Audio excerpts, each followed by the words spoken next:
በአባላባያ ወረዳ በመንግስትና በህዝብ ትብብር የተገነባው የማህበረሰብ አቀፍ መድኃኒት ቤት ለአገልግሎት ክፍት ሆነ።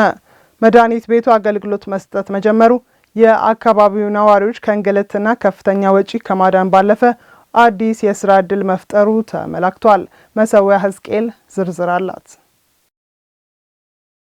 በመንግስትና በህዝብ ትብብር የተቋቋሙት ማህበረሰብ አቀፍ መድኃኒት ቤቶች ለህብረተሰቡ የላቀ አገልግሎት በመስጠት ላይ ይገኛሉ።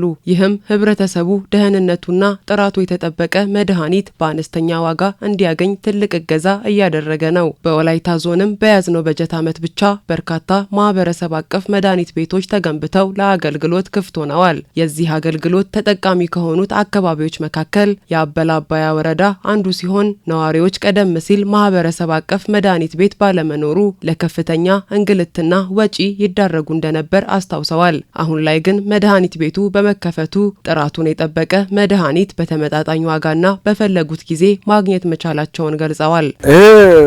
መድኃኒት ቤት መከፈቱ እንደውም በአጋጣሚ እኔ መድኃኒቱን ገዝቼ ሲወጣ ነው ያገኛችሁ እና በጣም ጠቅሞናል።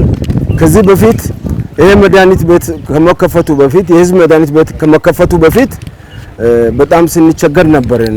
ምክንያቱም አንዳንድ መድኃኒት እዚህ አካባቢ አናገኝም፣ ከግለሰብ ቤት ከግለሰብ መድኃኒት ቤትም አናገኝም።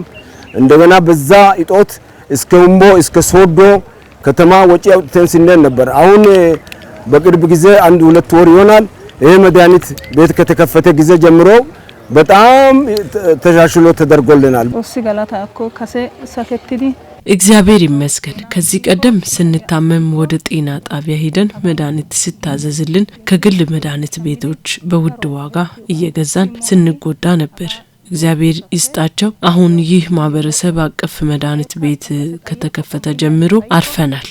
እዚህ ጥራት ያለውን መድኃኒት በቅናሽ ዋጋ እናገኛለን። ይህ መድኃኒት ቤት መከፈቱ ማህበረሰቡ ጥራቱን የጠበቀ መድኃኒት በተመጣጣኝ ዋጋ እንዲያገኝ ከማድረጉም ባለፈ ለአካባቢው ነዋሪዎች አዲስ የስራ ዕድል ፈጣሪ መሆን ችሏል። ይህ ፋርማሲ ስራ ዕድል ከፈጠረላቸው ሰዎች አንዱ ተጠቃሚ እኔ ነኝ። የተመረኩት በፋርማሲስት ነው። በፋርማሲ ባለሙያ ሆኜ ድራጊስት ነኝ። እዚህ በመቀጠረ በጣም ደስተኛ ነኝ። 2016 ላይ ተመርቄ ስራ አልተቀጠርኩም ነበር፣ ቤት ነበርኩኝ። በአጋጣሚ ጥር ላይ ማስታወቂያ ወጡ፣ ተወዳደርኩኝ፣ አለፍኩኝ። ከዛ ተቀጥሬ ወደዚህ መጣሁ። ማህበረሰቡም በጣም እየተጠቀመ ነው። እኔም ደግሞ በሙያዬ ሰዎችን እያገለገልኩ ይገኛለሁ። መድኃኒቶችን በአቅራቢያቸው ከሚገኝ የመንግስት ተቋም ማግኘት መቻላቸው እንዳስደሰታቸው የገለጹት ነዋሪዎች፣ ሆኖም በተቋሙ ላይ በአሁኑ ወቅት የሚታዩ አንዳንድ የመድኃኒትና የባለሙያ እጥረቶች ቢሟሉ መልካም መሆኑን አስተያየታቸውን ሰጥተዋል። ምናልባት ወደፊት ቢሻሻል ይሻላል ብዬ ማስበው አሁን መድኃኒቱ ሙሉ በሙሉ አለ ማለት አይቻልም። የጎደሉ መድኃኒቶች አሉ። አሁንም ቢሆን አንዳንድ መድኃኒት እዚህ አይገኙም። ስለዚህ እነዚህ መድኃኒቶች ቢሟሉና ከዚህም የተሻሻለ ሆኖ እንድናገኝ ነው የምንፈልገው ፍላጎታችን። ህብረተሰባችን እዚህ አካባቢ ያሉ ህብረተሰብ እንግዲህ ተቸግሮ መጥቶ ከሩቅ ቦታ መጥቶ ታክሞ ከዛ መጥቶ እዚህ አንዳንድ መድኃኒት የለም ከሚባል ወደፊት ቢሞላ ጥሩ ነው። አሁንም በጣም ተሻሽሎ አይተናል።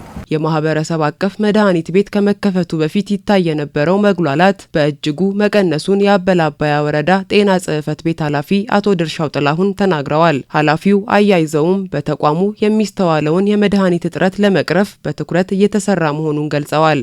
ይሄ መድኃኒት ቤት ከተከፈተ ወዲህ ለህብረተሰቡ በይፋ ከከፈትን ግንቦት 24 ጀምሮ እስካሁን ድረስ እያገለገለ ባለው ብዙ ህብረተሰቦችን ተደራሽ ልናደርግ ሞክረናል።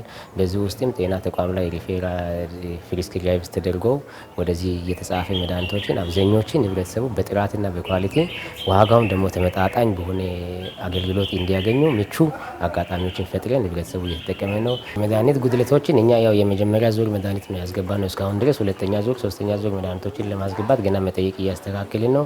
ህብረተሰቡ ደግሞ አካባቢ ነባራዊ ሁኔታን ህብረተሰቡ እዚህ አካባቢ ላይ ምን አይነት በሽታዎች አሉ፣ ምን አይነት መድኃኒቶችን ይፈልጋሉ የሚሉትን ደግሞ አሁን ጥናትም እያስደረግን ነው።